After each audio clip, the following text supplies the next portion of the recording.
The Florida Electronic Library is a collection of online resources provided by the state of Florida for all citizens in our state. It covers all grade levels, from kindergarten to college and beyond, and it is housed in various places throughout the state so that it will be easy for our citizens to access it. Locally, you will notice that the Orange County Library System is associated with it, and this is because our library district, our county library district, houses it for the Central Florida region. For the purposes of this presentation, we are focusing on the use of the FEL, as we call it, for elementary students. But teachers, please take time to explore all areas of the Florida Electronic Library Collection, as there are resources there which can be used for lesson planning and curriculum development. There are also many things of general interest to the public which might be helpful to you in your life outside of working for Orange County Public Schools. To locate the Florida Electronic Library in OCPS, sign in to Launch and look for the Library Research Tools folder. When you open the folder, you will see a series of icons. Select the icon that says FEL Home. That is the icon that will give you the easiest and quickest access. Once you are on the home page for the Florida Electronic Library, we are going to search today primarily for elementary applications. So look for the series of blue buttons located to the left on the home page, and in the middle there is one that says grade levels. Select that grade level button. You will notice that it defaults to the elementary tab when you land on the grade levels page. Across the top you will see that it is possible to select middle, high school, college, and other choices.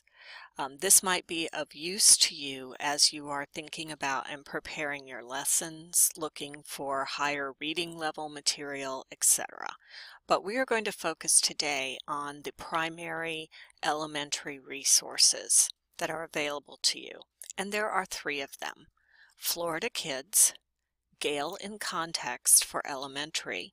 This resource was formerly called Kids Infobits, so some of you may be familiar with it by that name. And finally, eBooks. All of the eBooks available are multi-user access and appropriate for elementary schools if you used the elementary sort method of going to the grade levels and selecting the elementary tab.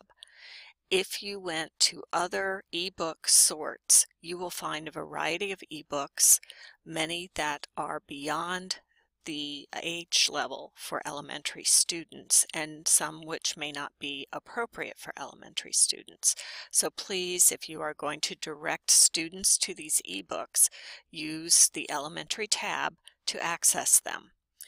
And again, these ebooks are all multi-user access, and they are appropriate for elementary students, so it is possible for you to use them in a lesson and have all of your students, whether they are face-to-face or virtual, log in to these ebooks and use them for your lesson. So let's take a tour. It's time for a quick live demo of the Florida Electronic Library. Once again, from the main landing page, you're going to look for the buttons located to the left of center in the middle of the page, and select the grade level button. This will take you to the landing page for grade level resources. Again, notice across the top you have the ability to choose a variety of different levels, but we are focusing today on elementary, which is the default landing for the grade level sort. As we pointed out earlier, you have several different resources available to you.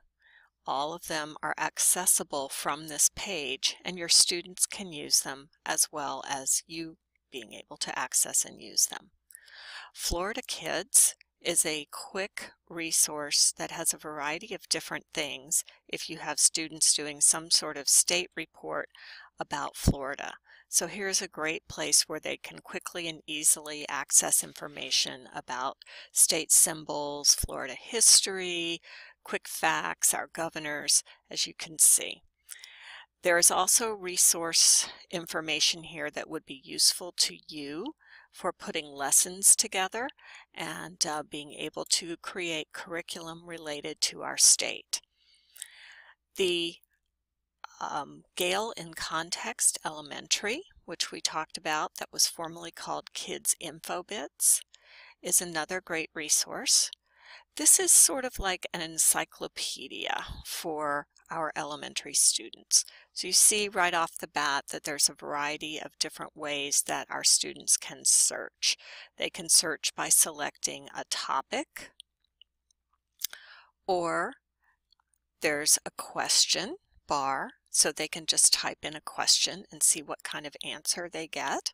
Today's question is, what is the book Because of Winn-Dixie about? Yesterday's question was, who invented basketball? So you can see that the questions change from day to day, and they lead to different things that kids might generally want to know.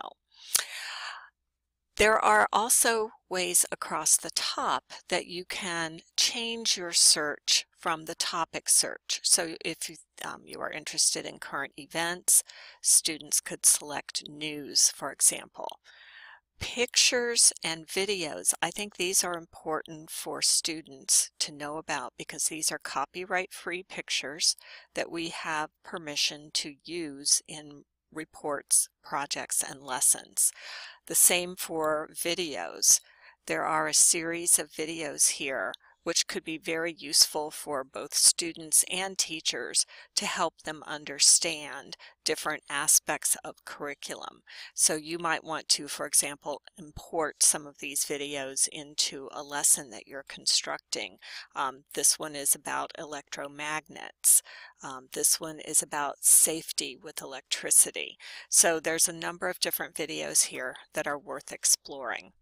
I'm going to go back to the topics window, the main landing page, but I also want to point out that there's a search bar here. So it is possible to search a topic that might be of interest to our students.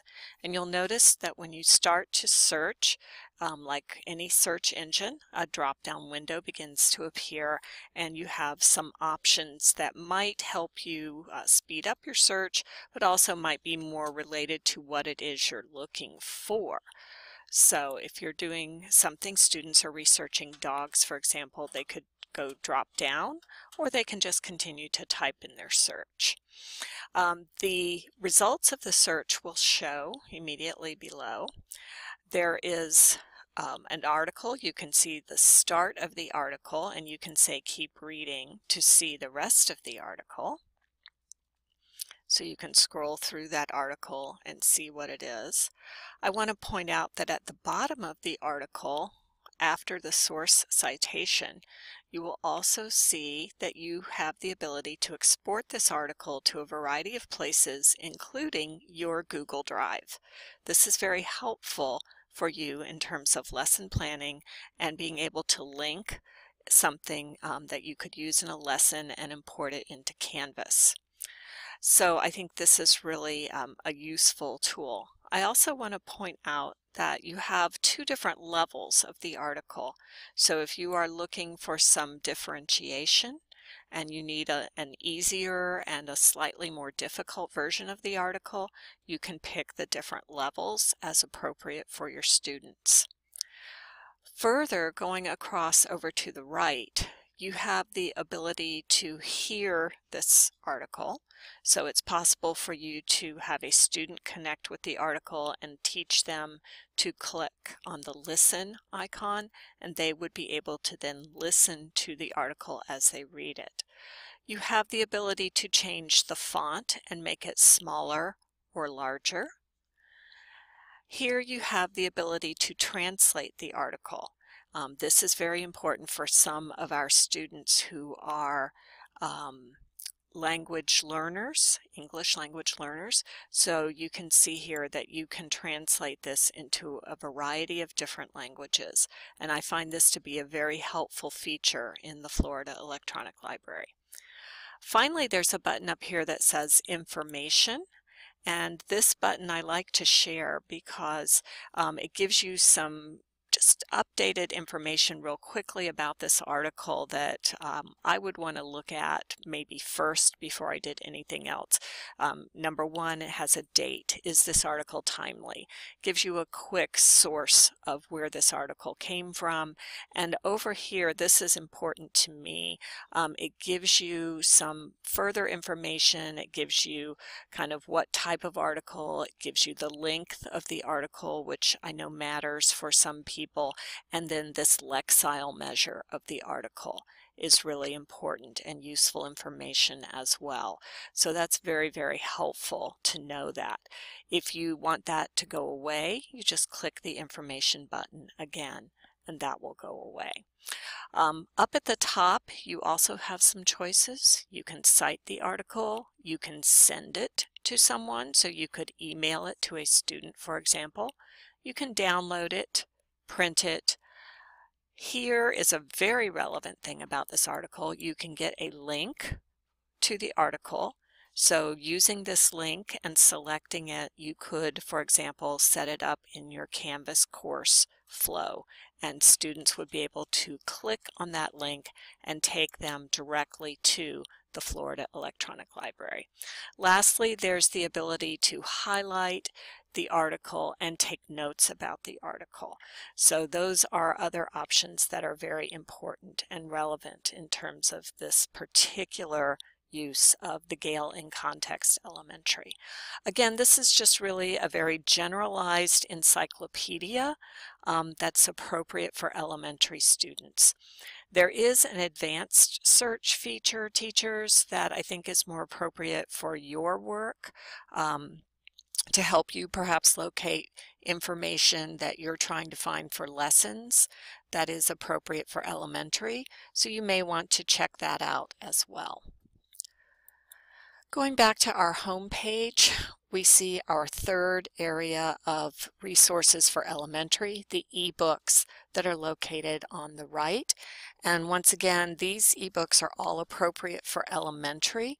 So the best way to be sure that you get to them is to do this sort where we went by grade level, and then we're using this elementary tab. These ebooks are all appropriate for elementary. These are all also multi-user access ebooks, and they're very easy to use. You just simply click on the title and it opens. And once it clicks on the title and it opens, you have some different options that you can find out about the book. And if you want to actually see the book, you just click the View eBook and it will open up in your browser window for you to be able to watch. And sometimes it takes a little bit for that ebook to kind of download in, but it will open up for you.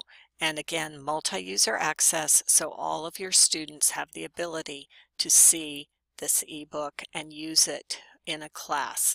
I think that's particularly useful for those of you who are doing blended classes right now, or who are teaching entirely virtually and you want to share a book or story with all of your students. So those ebooks are very handy because all students in the state have access to them. So this is a quick run through of the Florida Electronic Library, and I hope it has been helpful to you, and I hope you'll take advantage of this resource. For additional help with the Florida Electronic Library, please contact your school's media specialist or any member of the Instructional Technology and Library Media team at the district office. We would be glad to help you. Thanks for listening to this presentation. I am also available if you would like some assistance with the Florida Electronic Library. My name is Claire Gatrell Stevens. I'm the District Media Specialist for Orange County Public Schools, and my email address is showing on the screen. I would be glad to work with you. Please let us know if you need any help with this great resource, and please take some time to explore it. You'll be glad you did.